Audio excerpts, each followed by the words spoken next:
Quality control. So I said those scary words for some people, quality control, but it's a key part of really any process in any industry. Quality control is very important. So I'm going to try to explain how quality control is utilized at Kaiser, how it kind of works with blasting and coatings, and just some of the things that we've learned that work well for us, some of the things we've learned that don't work well and we've failed at doing our quality control. But when you break down quality control, I think it can kind of be a really broad term, and smaller businesses like Kaiser, where we don't have a huge team, you can be of the mindset like, that's for really big companies. We don't need a quality control department. We don't have time for that. We can't be adding all that extra labor to just look over stuff. Like, people just need to do it right, and we can't add that extra cost in because we can't raise the price of our products and things like that. But when you think about quality control along the lines that I'm going to go through, I think that hopefully most people will see that actually it's a time saver. So it does actually save money in the long run, and having good quality control allows you to grow and acquire new customers and keep your old customers happy. And so when I think about quality control, I don't think of it as this big, huge conglomerate thing that slows everything down, and that somebody's constantly nitpicking over everything and causing a ton of rework on your internal processes because somebody's just sticking their nose up all the time saying this isn't good enough, this isn't good enough. That I don't look at it like that. So when I break it down, I'm thinking about the equipment that you need to actually do good quality control, and equipment and tools, and that's going to vary from industry to industry. The people that you have in place for doing the quality control, the processes that you have in place for your quality control, and then doing some internal audits to make sure that the people are following the processes that are in place. So when it comes to equipment, I can only speak to the tools that we utilize at Kaiser. So basically, tools that you're going to be using for quality control, these are just devices that check how good of quality of parts that are coming out. So for blasting, we're using a couple different tools when we need to do quality control. One is just simply like the human eye, looking over the part on all sides, all surfaces, making sure that we got everything blasted off visually. Trying to go to a near white metal, so that's a visual check to make sure that we got all surfaces to near white metal. And then the second thing is going to be the blast profile, or did we get enough blast profile on the part? And there's a device called Presso film. It's a little sticky thing that you put down on the substrate, and you rub a little area of it, and that actually dips down into the blast profile, and then you take a micrometer and measure the little piece that you just rubbed all over the blast profile, and that'll tell you how deep your profile is. So that's a tool that we use for that. So blasting is pretty straightforward in terms of quality control. When you're getting to coatings, whether it's liquid coating or powder coating, we're usually, again, it's going to be a visual inspection to make sure that the coating is smooth, that there's no runs and no sags, no fish eyes. So all that can be done visually.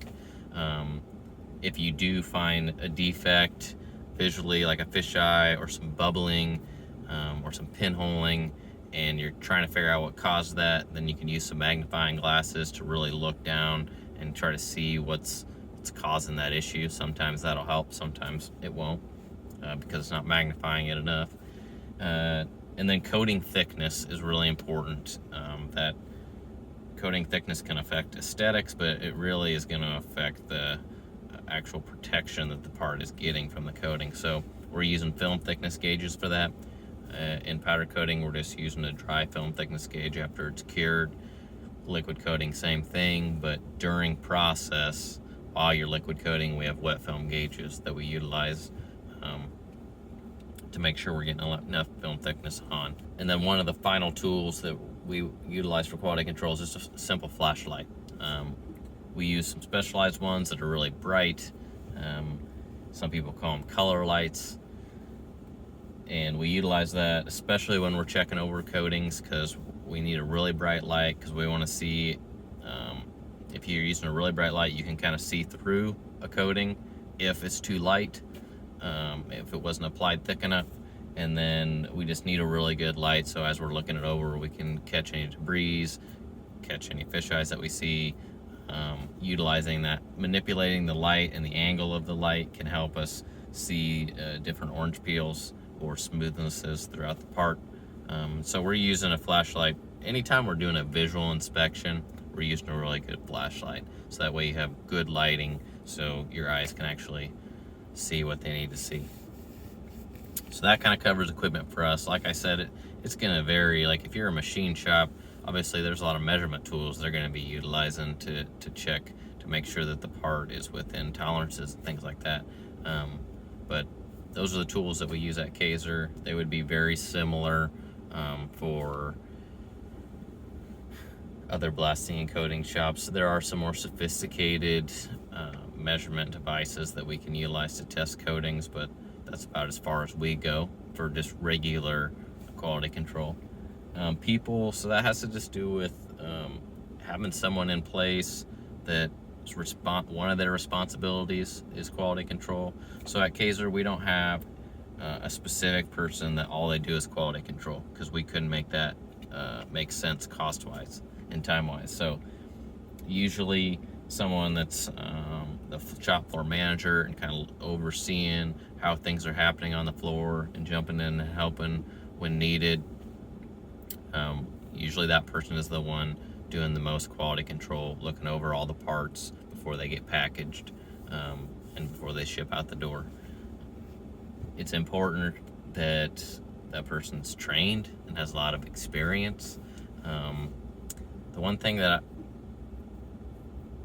I feel like kind of came natural to me in thinking about quality control is that you want someone that's really experienced at, if it's powder coating that you're quality controlling, you want them to have done every step of the process of powder coating. You want to make sure that they have hung, pre-treated in the wash bay, sprayed powder, packaged, because once they've done every step, when they're quality controlling and they know all the processes, that really helps them know where to look for defects, because they know that, like, okay, on this particular part, I know that if I was spraying this, these are the areas that would be really hard to reach, so they know that's where they need to look.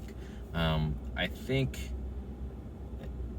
sometimes there's people that get appointed into quality control departments that may have not had a lot of experience with the processes, and I think that that's a negative, because they could miss things because they're not gonna know where to look, and they could be too harsh on certain things because they don't understand that, like, that's just as good as it's gonna get on this particular part, just because our process won't allow us to do any better than that. And so when it comes to training for quality control, I think that, like, quality control is kind of like the last step. Like if someone's learned all the processes and is really good at all of them, then they learn quality control, or they've kind of already learned it as they've been doing the processes, and then just got to teach them, like, okay, this is what we're going to allow and this is what we aren't going to allow.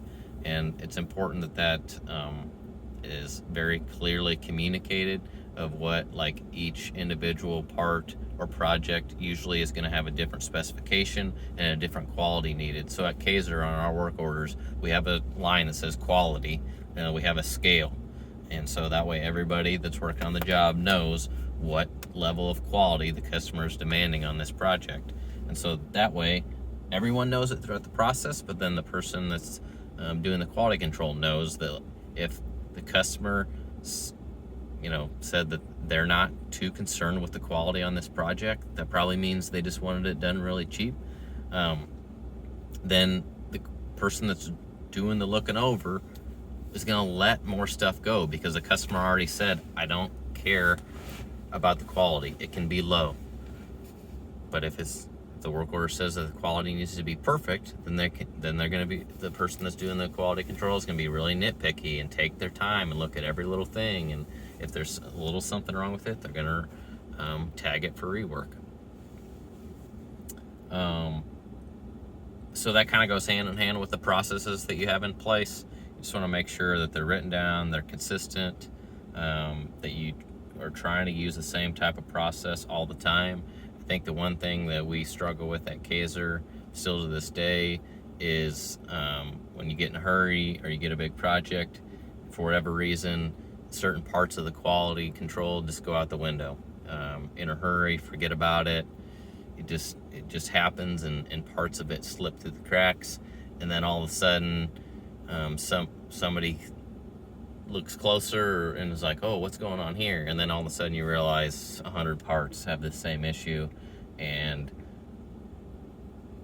if normal process would have been followed, doing quality control, it would have been caught on the first 2 parts, it could have been corrected, and it would have resulted in a lot less rework. So it seems, based on our experience, the busier that you are and the more work you're trying to get done, and if you're short-handed because someone's sick or something like that, then quality usually suffers, not because the processes are getting done wrong, but just because it seems, for us, quality control is the first thing that kind of gets lax, or that's where time gets taken away from that to go fill in other areas to make sure we can get the job done. So that's something that we have to work really hard at, reminding ourselves, like, you know, even if we're gonna not get as much stuff done today because somebody's gone,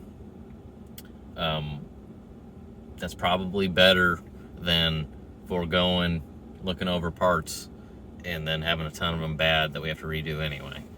So process is very important. Trying to stay on that process is important. That's why audits are really important. And now this is something that if you would have asked me a couple years ago, I would have said, you crazy.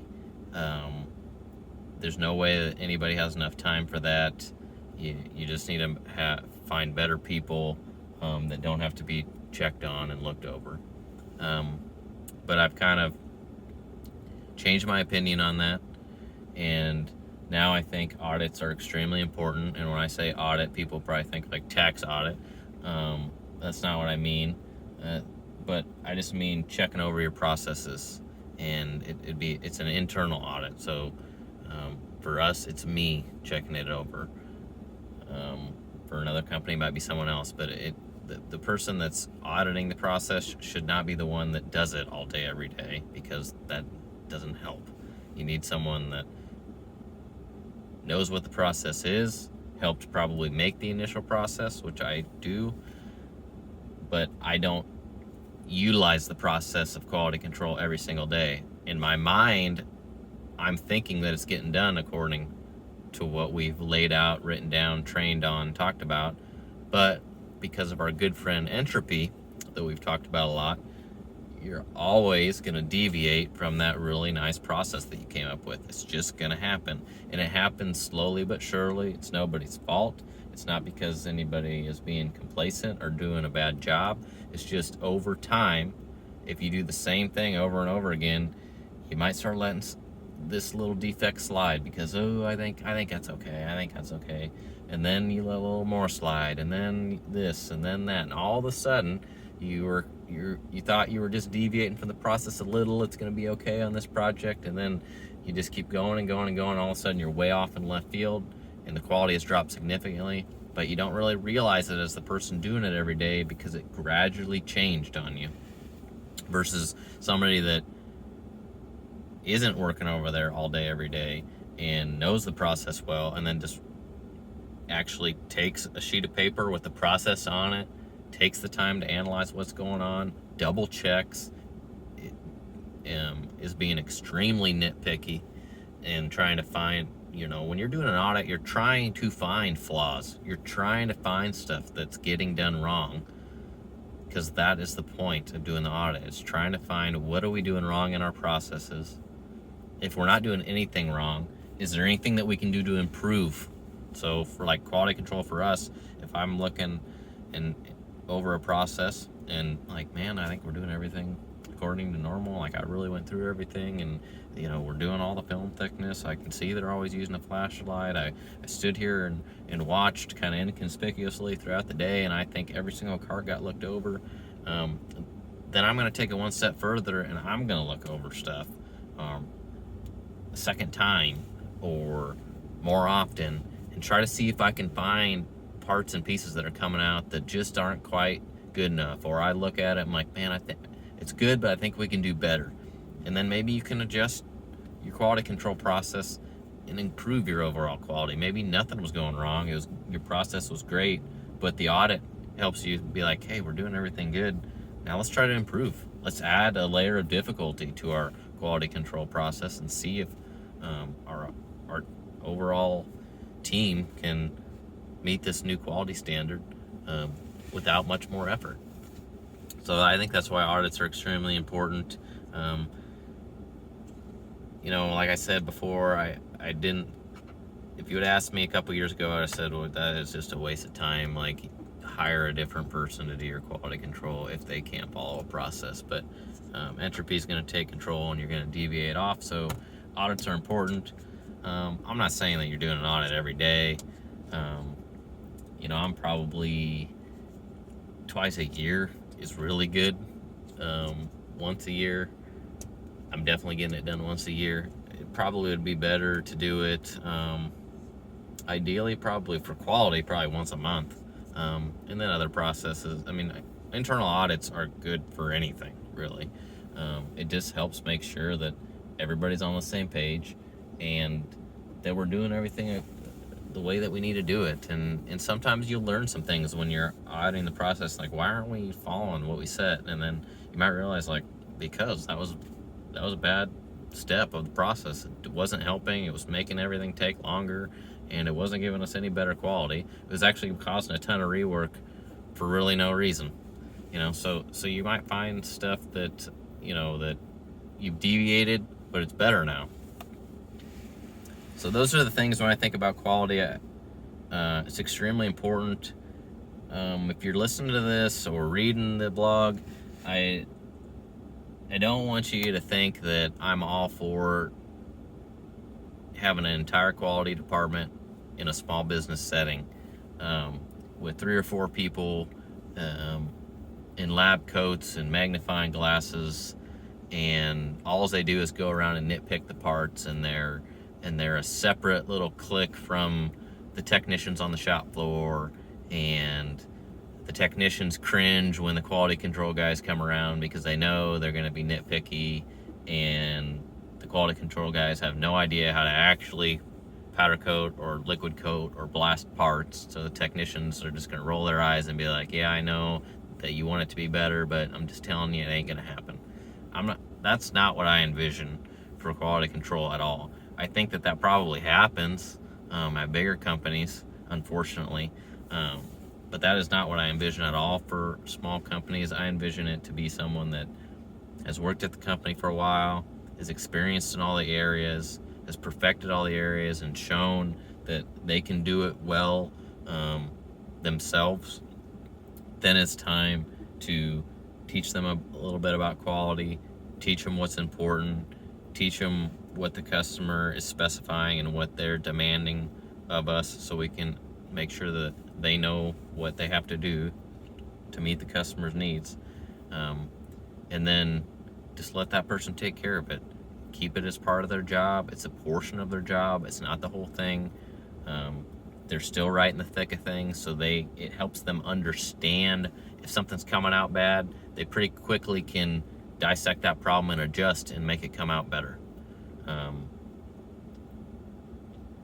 And then the auditing portion of it is not something that needs to take a ton of time. It's not some huge long form and process, and people have to sit down in a meeting and talk about it for 4 hours. It's just, you've got your process hopefully written down, would be a good idea. So that way everybody's on the same page, and you print out that piece of paper, and you just walk around the shop, and you go down each step, and you just observe. You take an hour or two, a couple times a year, or however many times a year you think you need to do it, and you just check off, write down your process, and you're gonna find some things that I don't think we're doing that quite the way that we intended. You make some notes, and then at the next team meeting or whatever, you say, hey, I know what we did. I did an audit on the quality control, and I think we need to do this and this better. Guys, technicians on the floor, I think if you alter this, it's going to help overall quality, and it's going to make our quality control job easier. And the quality control guy, hey, just make sure that you're looking out for this and this, because from what I saw, that stuff was getting through, and it shouldn't have been, according to our step number 4 in the process. And then that just gets everybody back on the same page and kind of refocused, recentered, and then you're off to the races again. So when I think about quality, I think that it helps us, because it helps us from having to do a ton of rework. The worst thing to do is to have no quality and be like, well, we don't have time for that. We don't need it. And then you send out 10 pallets of parts, and it was the same piece, huge run, and you're like, oh, great, same thing over and over again. We're gonna be able to just blow through this, and it's gonna be easy because it's the same thing over and over. Well, it's not great when you send out 10 pallets of the same part, and every single one has the same defect, and it comes back, and you have to rework every single one. It would have been well worth spending a little bit of time on quality and not having to rework any of them, or internally reworking the first 10, and then the other 990 are good. So quality control, very important. Don't let it take a ton of your time and slow you down and bog you down and frustrate you. If that's the case, I think you're doing it wrong. I think you should be happy with your quality control team and processes, and feel like they're benefiting you and actually saving you time.